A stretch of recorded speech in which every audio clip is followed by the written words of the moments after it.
The Calgary Flames have a massive decision to make super early in the season that has big implications on the performance of the team. Already, head coach Ryan Huska is being tasked with making the difficult decision of how much to play Dustin Wolf in the first slate of games. Do you put in your number one guy and risk an overload, or put in your shaky second option? We're going to get into all that more in this video, but first I want to welcome you to Flames Digest. I'm Mark Griffith. If you're new around here and you love the Flames, make sure you subscribe so you can stay up to date on all the latest news, updates, reports, and rumors revolving around your Calgary Flames. We would love to welcome you to the Flames Digest family. And YouTube's actually telling me that only around 35% of the people watching are subscribed. So if you could do me that favor, hit that subscribe button. It really does mean a lot. I appreciate every single one of these subscribers. And of course, I mean, come on, you want to join the Flames Digest family. Well, let's get into this Tendy decision that needs to be made. And baby, oh baby, it is finally back.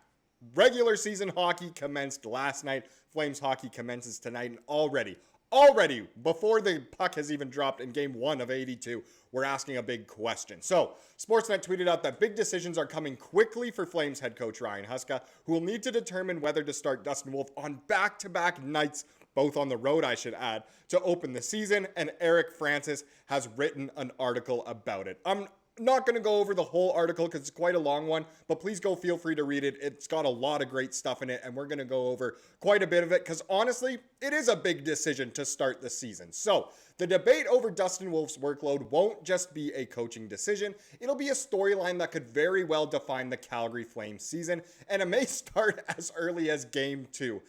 We know Dustin Wolf is starting tonight against the Oilers in Edmonton. I mean, obviously, he's the number one goalie.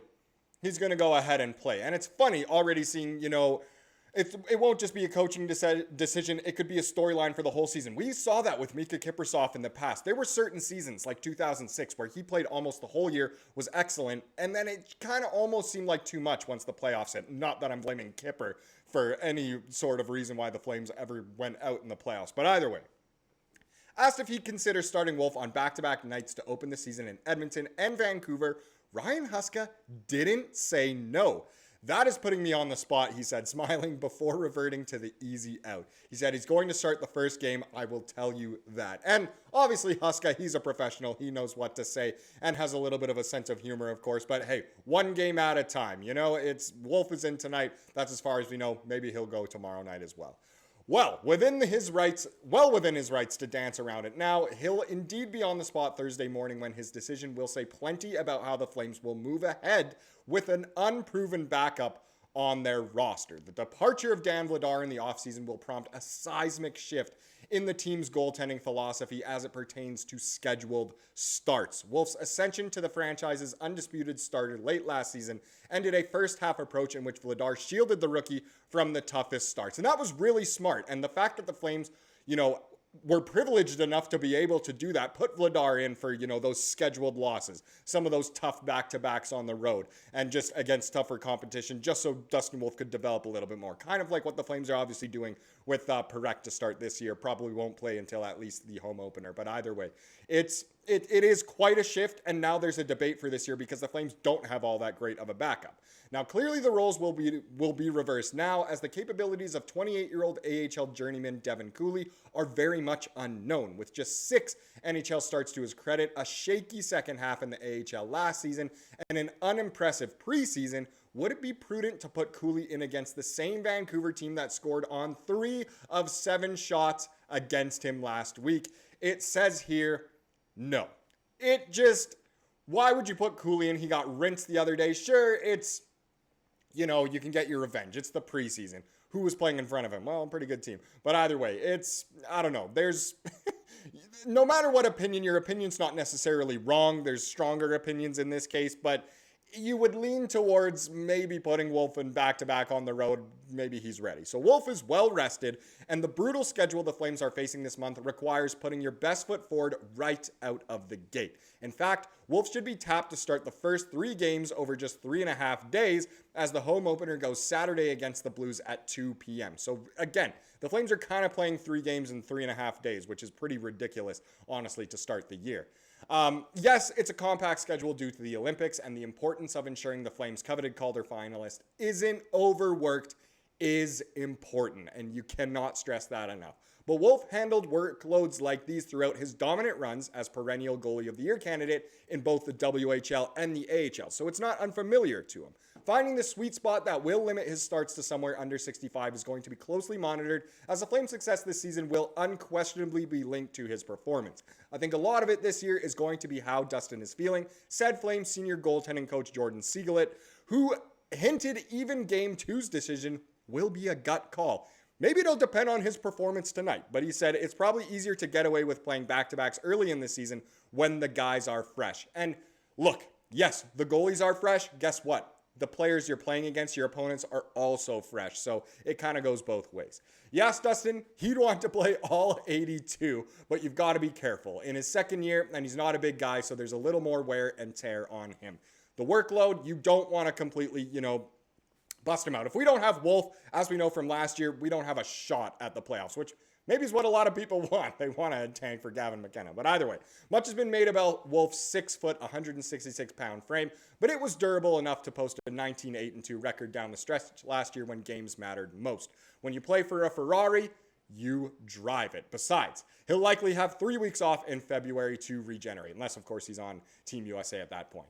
I do feel like he can handle a heavy workload, said Huska, who gave Wolf 53 starts last year, leading to a 7-year, $52.5 million contract extension for the 24-year-old Californian. Some argue it would be best to get Cooley a start early, like in the second game against Vancouver, to calm his nerves and boost his confidence. That could also backfire on him, and more importantly on the team, if it just goes like it did, about a week ago.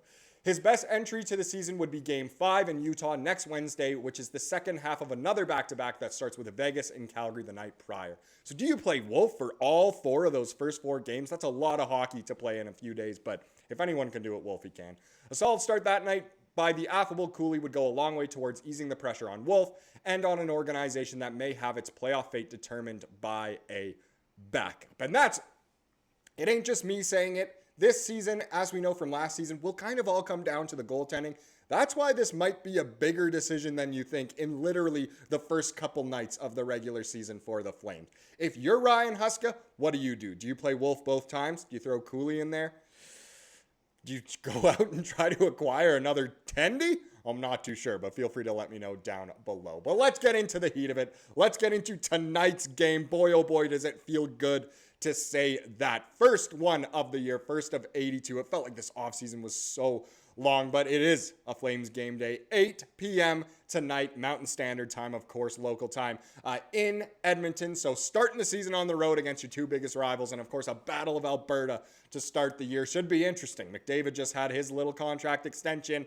The Flames, they always try and play hard against the Oilers. It should be a very good one. We'll have to see. I think I speak for all of us in saying we're just so excited that hockey is finally back. Go Flames. Go. Now let's get into the comment of the day to wrap up this video, as we love to do here on the channel. It comes from yesterday's video, and this was an interesting comment about Zane Parekh and kind of, I guess, the news that he probably won't be playing for at least the first couple games this season. So Flames First said, I do think Parekh is a future star on this Flames team. People just have to be patient.